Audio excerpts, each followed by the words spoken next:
भाई ना इस बार काजी ना हाजी, इस बार करतार चलेगा। तक आपने कभी इस विधानसभा सीट को नहीं जीत पाए, यदि अब भी ना जीत पाए तो फिर क्या होगा? पहली बात तो अब तक नहीं जीत पाए तो अब नहीं जीतेंगे, इसका कोई इससे लेना देना होता नहीं है। भारतीय जनता पार्टी बहुत सालों तक कोई चुनाव नहीं जीती, अब सरकार में है, केंद्र में भी है, प्रदेशों में भी है, तो ये चुनाव भी हम 100% जीतेंगे।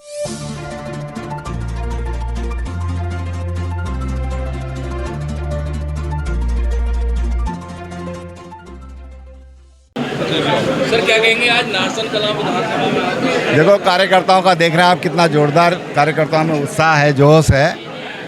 और हमारा प्रत्याशी भी सक्षम प्रत्याशी है। निश्चित रूप से इस बार जो मंगलौर विधानसभा है अपना इतिहास बदलेगी, नया इतिहास लिखेगी और यहाँ से भारतीय जनता पार्टी का कमल का फूल खिलेगा। सर हरीश रावत जी बोल रहे हैं पैराशूट प्रत्याशी नहीं, स्थानीय प्रत्याशी नहीं मिला भाजपा को यहाँ से। अब हरीश रावत जी को भी लोग ऐसे ही कहते थे कि हरीश रावत जी हरिद्वार में पैराशूट प्रत्याशी हैं, उन्होंने भी अपने परिवार के लोग हैं, उनके बारे में लोग ऐसे ही बोलते थे। तो हरीश रावत जी थोड़ा मज़ेदार आदमी है, वो मजाक में सा कभी कभी बोल लेते हैं।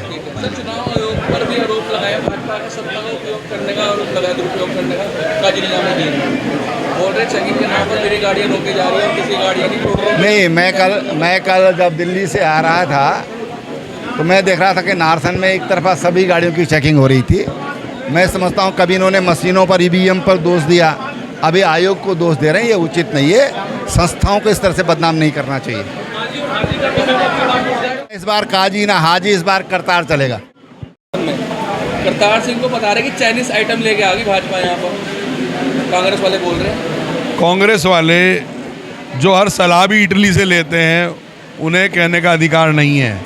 ये भारतवर्ष है, हमारा संविधान किसी को भी कहीं भी चुनाव लड़ने की अनुमति प्रदान करता है। इसलिए संविधान को जो लोग दुहाई दे रहे हैं आज, वो संविधान का मजाक ना उड़ाएं ऐसा कहकर।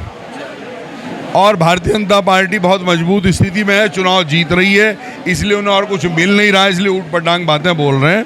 तो निश्चित रूप से कांग्रेस को समझना चाहिए कि मंगलौर का इतिहास हम बदलने जा रहे हैं। सर इतने साल हो गए, आज तक आपने कभी इस विधानसभा सीट को नहीं जीत पाए, यदि अब भी ना जीत पाए तो फिर क्या होगा?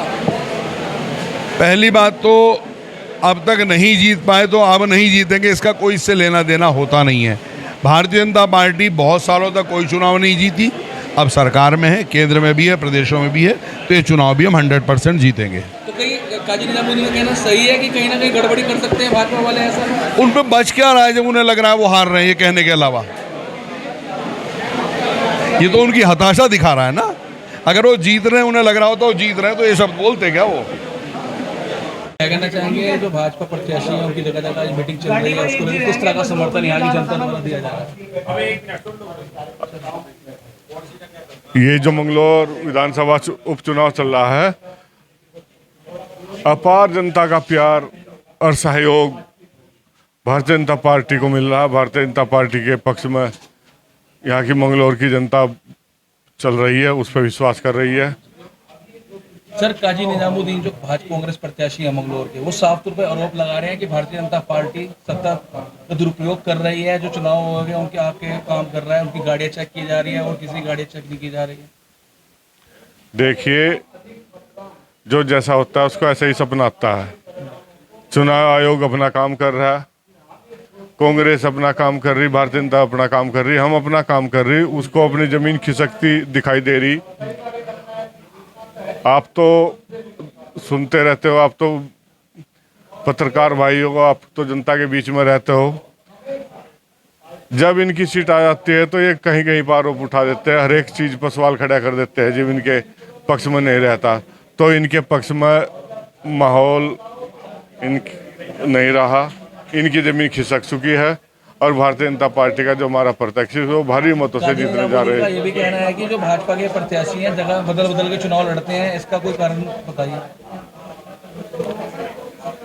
भारतीय जनता पार्टी का प्रत्याशी कोई भी होते। काजी निजामुद्दीन को जाट समाज में जो किसान वर्ग है उन्होंने उनका समर्थन दिया है, उन्होंने वहाँ पर इकट्ठा हुए थे, 500 से 600 लोग थे वहाँ पर, उसको लेकर क्या कहेंगे? देखिएगा, निश्चित तौर पर चुनाव सभी प्रत्याशी लड़ते हैं, अपना पूरा जो उनसे हो सकता है वो प्रयास करते हैं, लोकतंत्र की यही खूबसूरती है।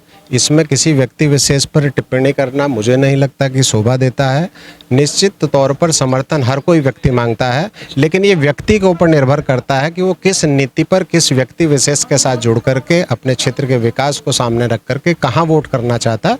और मैं पूरे विश्वास के साथ कहना चाहता हूँ कि 13 तारीख को हमारी वोट खुलेंगी और पहली बार ऐसा होगा कि मंगलौर में भारतीय जनता पार्टी एक प्रचंड बहुमत के साथ जीत दर्ज पूर्व राज्य करेगी। मंत्री डॉक्टर गौरव चौधरी ने काजी निजामुद्दीन के कार्यक्रम में कहा है कि ये जो करतार सिंह भड़ाना एक चाइनीज प्रत्याशी हैं, चाइनीज तरह के प्रत्याशी हैं, और साथ ही उन्होंने कहा है कि जहाँ से पहले चुनाव लड़े हैं वहाँ की जनता इन्हें ढूंढ रही है, इनके पोस्टर चिपके हुए हैं, ऐसा उन्होंने आरोप लगाया है। देखिए, मैंने बताया है कि हर पार्टी, हर व्यक्ति का अपना एक आइडियोलॉजी होती है और लोकतंत्र की यही खूबसूरती है कि यहाँ बोलने का सबको अधिकार होता है। जनता सबको सुनती है और सबको तोलने के बाद फिर अपना निर्णय लेती है कि हमें अपना विकास और अपने क्षेत्र का विकास कहाँ सुनिश्चित करना है। तो इस बार भारतीय जनता पार्टी का निश्चित तौर पर प्रयास है। संगठन क्योंकि पूरे मनोयोग से चुनाव में लगा है, पहली बार क्योंकि यहाँ उपचुनाव हो रहा है, तो पार्टी के कार्यकर्ताओं पर काम करने के लिए समय भी है और उचित ऊर्जा भी है। निश्चित तौर पर उसका सदुपयोग होगा और मुझे पूरा विश्वास है कि भारतीय जनता पार्टी इस बार चुनाव में जीत दर्ज करने जा रही है।